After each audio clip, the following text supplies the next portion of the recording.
I learned something very strange in Brazil, and I asked the question, why is Brazil constantly having corruption in their politics? And I asked the question while I'm there, I'm like, hey, how long have you guys had a constitution?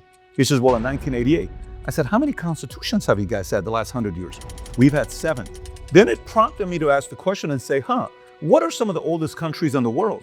Well, the oldest country in the world is Iran, roughly 3200 BC. Second oldest is Egypt. Then you got Vietnam, 2879 BC. Then you got Assyria, no longer around, but 2600 BC.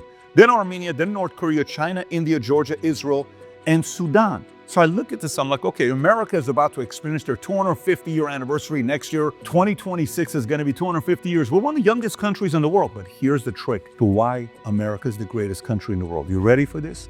And that's when we went down the rabbit hole. Do you know which country in the world has the oldest constitution in the world? Let me ask the question again. Not the oldest country.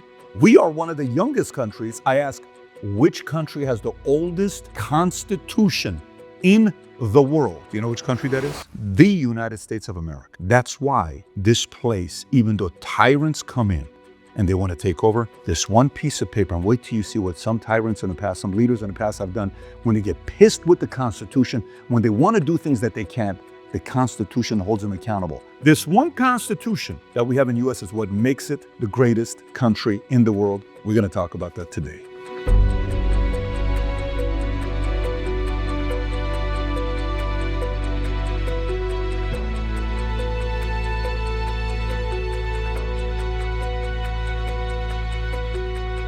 If you get value out of this video, give it a thumbs up and subscribe to the channel. Let's get right into it. Watch what Thomas Jefferson said about the Constitution once. He said, the two enemies of the people are criminals and the government. So let us tie the second down with the chains of the Constitution, meaning tie the government to the chains of the Constitution, so the second will not become the legalized version of the first, criminals. What a powerful statement to make. By the way, the same person, founding father, that was part of writing the Constitution, one of the 56 signers, years later, while he's the third president, the Constitution pissed him off because he couldn't do something about it. And guess what he said about the Constitution years later? This is Thomas Jefferson. He's starting to get really pissed off. He's like, dude, this Constitution's not letting me do what I want to do. And here's what he said in 1801 to 1809. Every Constitution then and every law naturally expires at the end of 19 years. So let me get this straight. The guy helps write it. 19 years later, he's trying to do something that the Constitution doesn't allow him to. He wants to change it, but they're like, no, man, that's why we wrote it. That's why we wrote the Constitution. So let me go through these things here for you for us to learn more about the Constitution. As of today, out of all the countries in the world, 193 out of 195 have a written Constitution. The only 2 countries that don't, you know which one of them is? One of them is UK. No, UK has a constitution. They have something called the unwritten constitution based on statutes, common law, and conventions. The Magna Carta, 1215, is not considered the oldest constitution because it does not function as a modern, continuous, or comprehensive constitutional document like the US Constitution. Go search it on ChatGPT and Google and see what it tells you. What is the oldest constitution in the world? Bam! All the way at the top, you'll see the United States of America. The second country is New Zealand. Uses a mix of constitutional laws and conventions instead of a single written document. Now, wait till you learn what countries have changed their constitution the most times, because they bring a new leader in, they're like, nope, rip this one apart. This is what I want in it. No, rip it apart. I want them in it. The fact that we've kept the same since 1776, that is such a difficult thing to do. That's like living in a family. No, this is the new rules. No, here's how we're going to do a cleanup. They keep changing. Standard stays the same forever. It's not easy to do. Countries been able to do it for 249 years. Watch this here. Let's continue. So, Constitution. We have something called the freedom of speech. When we compare it to other countries, notice what you'll see here. This chart compares countries based on constitutional free speech protection. Number 2, has hate speech laws. Number 3, arrests for hate speech. We're seeing videos about folks going in Germany arresting a guy because of a meme he posted online. Imagine that happened in America. Let me read it to you. Number 1, U.S. Constitutional free speech protection? Yes. Has hate speech law? No. Arrest for hate speech? No. You may get kicked off social media. A social media company may say, I don't want you to be on here, but you're not going to get arrested for it by the U.S. government. Canada? yes, yes, yes. Germany, yes, yes, yes. Norway, same. India, same. Brazil, yes. Meaning what?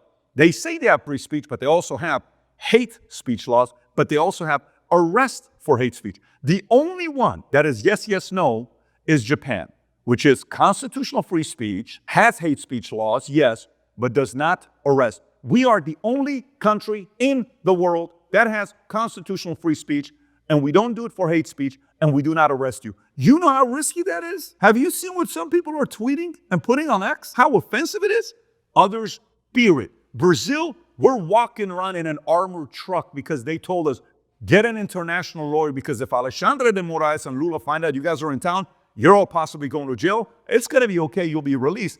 But they're going to come and get you because they don't want this interview with Bolsonaro to be up. An hour after I'm done doing the interview, guys standing right behind me, literally right behind me, just kind of trying to hurry the whole thing up. Interview is over 3 hours. They leave.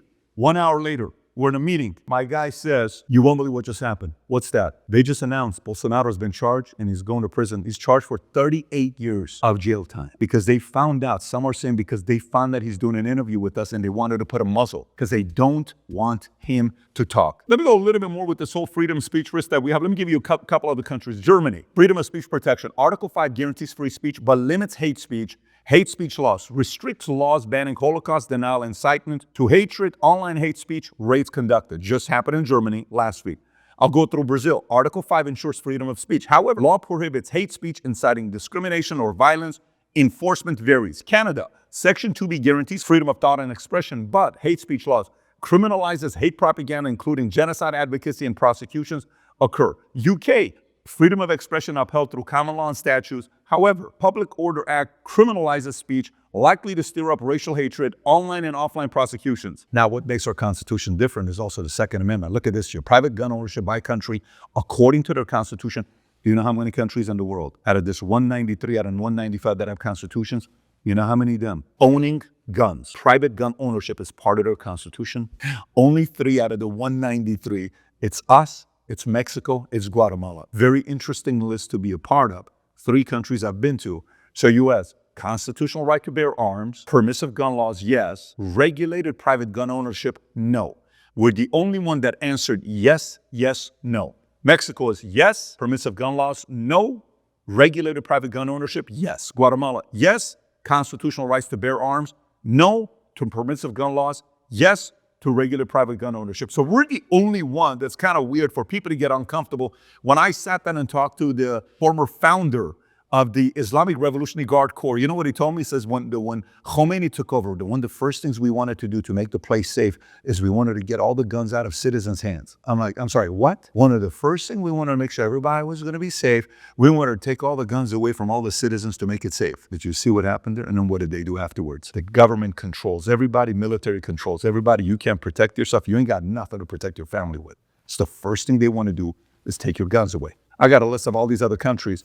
When you look at their constitution, we are the only one that has it the way that they do. And that is why so many people on the left want to find ways to get stricter regulation with guns because it scares them. They can't control you. Where you see some of the safest states in America are Idaho. You know what it is? Some large number of people always carry a gun with them. I even think it's open carry. Like you can carry a gun and go out there in Idaho. Guess what crime is in Idaho? Now go to Chicago, see how things are looking in Chicago, Baltimore, or DC. Go ask them how crimes are and how regulated it is to own a gun over there. So that's another thing with our Constitution that makes us unique. Now, watch this one here. This is in the last 100 years. Which countries have adopted the most constitutions, like new constitutions? Like we'd had one in 249 years. Dominican Republic. Since 1844, 32 constitutions. Venezuela, 26 constitutions. Haiti, 24 constitutions. Ecuador, 20. Thailand, 20. Even in Brazil, 7 in the last 100 years. The last guy that wrote the Constitution in Brazil, man named Ulysses, the statue, we're looking at it in the house. Right after he finishes writing the Constitution with a group of people, you know what happens to him? Accidental helicopter crash. Of course, it's an accident, accidental helicopter crash. And this is what they call the wiki constitutionalism, which means the tendency of nations to frequently overhaul their constitutions, often leading to strengthened executive powers and weakened institutional stability. Now, the US, we've had our constitution that got adopted in 1789. And the first one they came up with was the Bill of Rights, the 10 amendments that we have. First Amendment, freedom of speech, religion, press, assembly, and petition. By the way, I think anybody that is living in America, you want citizenship, you have to be able to answer these questions and pass it. Have certain things you got to do for you to be able to be a citizen in America. Second Amendment, gun rights, right to bear arms. Third, no quartering of soldiers in private homes during peacetime. Fourth, protection against unreasonable searches and seizures. 5, rights of the accused, due process, protection against self-incrimination and double jeopardy. 6th Amendment, the right to a fair, speedy, and public trial with an impartial jury. 7th Amendment is right to a jury trial in civil cases. 8th, protection during cruel and unusual punishment and excessive bail. 9, unenumerated rights, rights not specifically listed in the Constitution are still retained by the people. And 10th Amendment, states' rights, powers not given to the federal government belong to the states or the people. So the Bill of Rights was ratified in 1791. Then you have 2 early amendments, 1795 to 1804, which the 11th Amendment limits lawsuits against states and federal courts. 12th was changes presidential election procedure, separates votes from president and vice president in the Electoral College. Then, post-Civil War and Reconstruction amendments is from 1865 to 1870. This is the 13th Amendment, abolishes slavery. 14th, defines citizenship, guarantees equal protection under the law. 15th, prohibits voting restrictions based on race, color, or previous servitude. So that's that. Now, in 1913, Progressive Era Amendments, 1920. This is when it gets a little bit tricky here. This is under our first, some would say, globalist president, Woodrow Wilson. This is when 16th Amendment allows Congress to collect income taxes. Hello. 17th Amendment, direct election of the U.S. senators previously chosen by state legislatures. 18th Amendment prohibits alcohol. Okay. 19th Amendment grants women the rights to vote. Okay. So that's 1913 to 1920. Kind of weird, right? When you look at this 15th Amendment, which is in 1870, prohibits voting restrictions based on race, color, or previous servitude. But it doesn't say women, okay? It's race first, so they were still like race over sex. 50 years later, they decide to allow women to vote in 1920. You know, it's only been 105 years, just so you know that, okay? Modern government amendments came in 1933 to 1967. 20th Amendment shortens the lame duck period. 21st Amendment repeals prohibition. 22nd limits the president to 2 terms. 23rd grants Washington, D.C. electoral votes in presidential elections.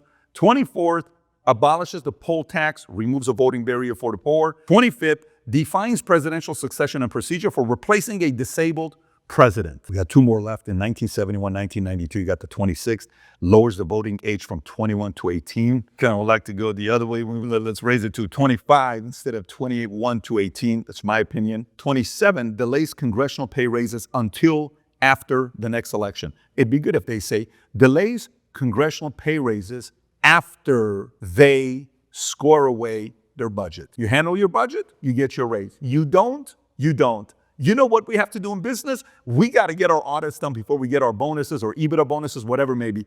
You don't get it. But in politics, like, it's okay. Give them a raise anyways, whether they did a good job or a bad job. So the Constitution pissed off so many different people that I want to read a couple of them for you again. Woodrow Wilson said about the Constitution was not made to fit us like a straitjacket. It is a living thing and must be read in the light of experience. This is a guy that wanted to change so many different things. He introduced taxes. You pay taxes because of Woodrow Wilson. There's a lot of things that change under Woodrow Wilson. And you know what he hated the most? The Constitution. He's not a fan of the Constitution. You know what FDR said? Propose a court packing plan to add more justices who would support him. Okay. Then you have, last but not least, Barack Obama says it doesn't say that the federal government or the state government must do on behalf of the citizens. It's mostly a charter of negative liberties. So maybe Obama also wanted to do some stuff that he couldn't do because his hands were tied by the Constitution. How awesome is that? Isn't that great? That's why America is so far. If we can protect the flipping Constitution. During COVID, such a weird thing happened during COVID where they were able to get some people to believe that common sense is not really common sense. Hey, you should let men compete in women's sports. How unfair of you. Do you know how tough it is for this transgender to want to compete? And you're judging the fact that she can't compete. She born a guy. You cannot say a guy that was a good, and people are like, am I the dummy? Maybe I'm an evil person. So let me compromise my values and beliefs and let me second guess myself. How many people fell for it? A lot of people. You should wear a mask if you go out and ba. My God, We're on a flight one time. My kid keeps taking off the mask. They're about to take us off the flight. Son is 2 years old. Put the mask on. Put the mask on. Put the mask on. Put the mask on. A 2, 3-year-old kid. No, you can't. You can't. If you don't put the mask on next time, we're going to take you off the flight. My daughter doesn't want to put it on. Do you remember those days? Fights on planes. They almost convinced you to have to listen to everything they told us, and we forgot we had such a thing as a constitution. We started second-guessing common sense. My trip to Brazil made me realize, holy flippin' moly, we best fight collectively together to protect what was written many years ago. So many tyrants, globalists, dictators, guys that want to come in and control you and go like this to you are like, I'm sorry, not in America. You want to go do it in other countries? You can. Not here, buddy. I have freedom of speech here. I have freedom of Second Amendment on gun laws, what I could do. You can't do it to me here. That's America for you. So the reason why we did this was prompted after a trip in Brazil, where I walked back and I'm sitting there looking at a president that the country wants him to be the president, but he can't because a judge named Alexandre de Moraes couldn't find anybody to beat Bolsonaro, goes to prison, brings a guy out named Lula, who went to jail for 12 years for taking money, this Operation Car Wash. Alexandre de Moraes, Supreme Court Justice, one of 11, by the way, that goes and brings him out, says, no, you're not guilty. They get him to run, to come out and beat Bolsonaro, and then put a muzzle on Bolsonaro and says, you can't say anything. Be quiet. Be quiet. You can't say nothing. Don't say nothing about nothing. That can happen in countries like that. And I hope those countries kind of watch this and sit there and say, hey, you know what we need? We need a stronger constitution so we can trust it, so it can protect us. Anyways, thank God we live in the greatest country in the world. And for some of you that are watching this in other countries, and you're like, whoa, I don't like what you just said. Do something about it in your country and make some noise. Get involved in politics. Get smarter. Get wiser. Fight for your freedom. Literally, fight for your freedom. If you got value out of this video, give it a thumbs up and subscribe to the channel. And if you enjoyed this video, watch the interview that I did with former President of Brazil, Jair Bolsonaro. It's mind-boggling and inspirational when you watch this. Click here to watch it. Take care, everybody. Bye-bye, bye-bye.